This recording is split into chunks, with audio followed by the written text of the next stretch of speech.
Hello everyone, today's will be discussed basic information of partnership account. जब हम partnership में कोई बिजनेस करते हैं तो उसके लिए हमें क्या क्या इन्फॉर्मेशन देखनी होती है। देखिए, 2 और more person, second is sharing of profit, third is agreement between them, fourth motive is to earn profit, और वी है अनलिमिटेड होती है, जो भी इनकी लाइबिलिटी होती है वो अनलिमिटेड होती है। ठीक है। Partnership deed agreement between partners, जो पार्टनरशिप है वो एग्रीमेंट से भी हो सकती है और बिना एग्रीमेंट के भी हो सकती है। जब एग्रीमेंट करके होती है तो उसमें पार्टनरशिप डीड बनाया जाता है।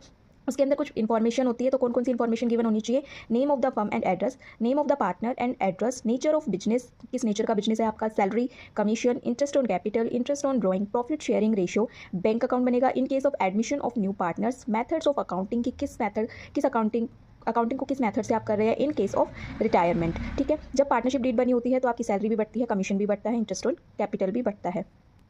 सेकेंड है when there is no deed, अगर पार्टनरशिप बिजनेस कर रहे हैं और उसमें कोई डीड नहीं बनाई गई है तो no salary, no commission, no interest on capital, no interest on drawing, मतलब कि इनमें से कुछ भी नहीं बटेगा अगर आपने डीड नहीं बनाई ही है तो। ठीक है। और जो इंटरेस्ट ऑन पार्टनर्स लोन है वो 6% होगा और प्रॉफिट शेयरिंग रेशियो इक्वल बटेगा। ओके, आई होप आपको क्लियर हो गया होगा। Thank you everyone.